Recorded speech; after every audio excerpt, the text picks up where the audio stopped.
끝까지 김건희를 호위하던 한동훈인데 결국 한동훈 때문에 모든 게 끝났다고 보면 될 것 같습니다. 특검은 악법이라고 발악하더니 결국 이 발악이 부메랑처럼 돌아왔습니다. 민주당이 오늘 오전에 회의에서 김건희 여사 일가 23억 차익 봤다는 검찰 의견서가 공개됐다면서 특검법 입장 제고하셔야 된다 이런 말을 했는데 혹시 어떻게 생각하시나요? 라는 기자 질문이 있었습니다. 한동훈은 이렇게 답변합니다. 그거 옛날에 문정권 당시 의견서 아닌가요? 그러면 그때 왜 안 했어요? 그 문제는 지금 이 특검법 자체는 그 특검법 그리고 쌍특검 둘 다 총천령 악법이라는 것이 제가 분명한 입장이라고 국민들은 아실 것 같습니다. 굉장히 여유로운 척하면서 오만하고 치졸하게 답변하는 건 여전합니다. 기자는 또 이렇게 질문합니다.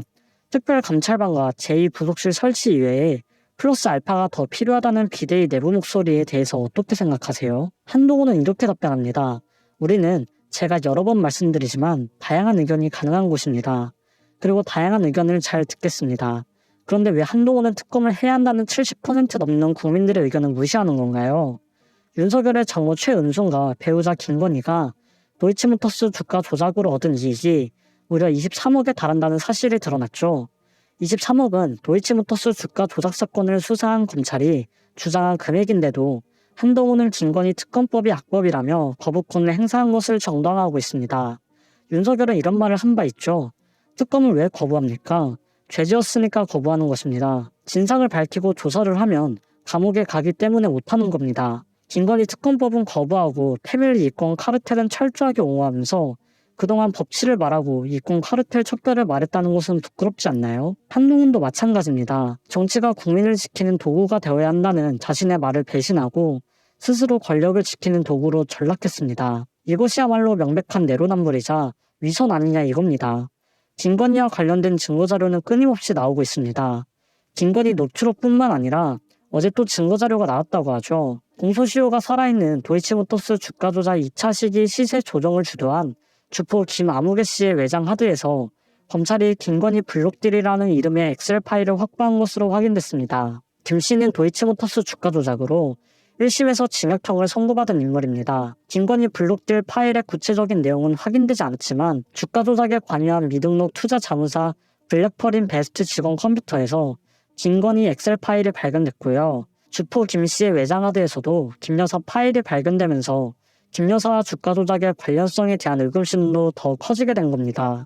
수사 기록을 보면 검찰은 2021년 도주한 김 씨를 체포하며 압수한 그의 외장 하드 도이치 폴더에서 1-13 김건희 블록딜이라는 이름의 엑셀 파일을 발견했다고 합니다. 김 씨는 1심 재판부가 공소시효가 남았다고 본 2차 주가 조작 시기의 주포로 범행 당시에는 토로스 증권 강남증터 등 증권사 임원으로 일했습니다. 해당 파일은 김건희의 계좌로 이뤄진 도이치모터스 주식의 장외 거래와 관련된 것으로 추정됩니다. 1심 재판에서 주포 김 씨가 자신이 김 여사의 DS증권 계좌 블록딜을 주도했음을 시인한 바 있기 때문입니다. 도이치모터스 주식은 2011년 1월 10일 김 여사의 미래에셋증권에서 DS증권 계좌로 옮겨진 뒤 1월 10일과 11일 이틀에 걸쳐 김 여사의 DS증권 강남센터 계좌에서 20만 6천 주가 매도됐습니다. 거래는 장외에서 10% 넘게 할인된 가격으로 이뤄졌다는데 해당 거래를 김 씨가 주도했다는 것입니다. 해당 블록딜은 장외에서 이뤄졌기 때문에 장내에서 시세와 거래량에 영향을 미치는 시세 조정 행위로 보기는 어렵습니다. 하지만 김 여사의 이름이 적힌 파일이 도이치모터스 주가 조작에 관여한 미등록 투자 자문사 블랙펄 직원 컴퓨터에서 김건희 파일로 발견된 데 이어 김 씨의 외장 하드에서도 발견되면서 김 여사와 주가 조작의 관련성에 대한 조사 필요성은 더 커지게 된 겁니다. 이런데도 특검을 거부하는 것은 거부하는 자가 범인이라는 걸 시인하는 꼴 아닙니까? 김 씨 쪽 변호인은 해당 파일에 대해 따로 알려드릴 내용이 없다, 양해 부탁드린다는 말만 반복하고 있습니다. 이미 지난해 2월 서울중앙지법은 도이치모터스 주가 조작 혐의 등으로 기소된 9명 중 6명에게 유죄를 선고했습니다. 당시 시세 조정을 주도한 권오수 전 도이치모터스 회장은 징역 2년, 집행유예 3년, 벌금 3억 원을, 2차 주포 김 씨는 징역 2년, 집행유예 3년, 벌금 2억 원을 선고받은 바 있습니다. 1차 주포인 이 아무개 씨는 도이치모터스 주가 조작 혐의에 대해서는 공소시효가 지나 면소 판단을 받았는데요. 이 사건과 병합된 다른 주가 조작 사건으로 유죄가 선고됐습니다. 반면 해당 사건을 수사 중인 서울중앙지검은 김 여사에 대해 제대로 된 수사도 불기소 처분도 하지 않은 채 시간만 끌고 있습니다. 그래서 국회는 주가 조작 사건에 김 여사가 가담했는지를 규명하겠다고 나선 거고요.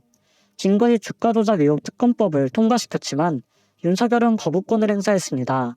검찰 수사팀은 상반기로 예정된 관 전 회장 등의 항소심 선고 결과를 받아본 뒤 김 여사 수사를 본격 재개하겠다는 입장인데, 이 정부는 그저 눈에 보이는 것만 숨기기에 급급합니다. 최근 김건희를 수사하라는 문구를 담은 진보당 현수막 수십 개가 이달 중 서울 송파구와 서대문구에서 철거된 것으로 확인됐습니다.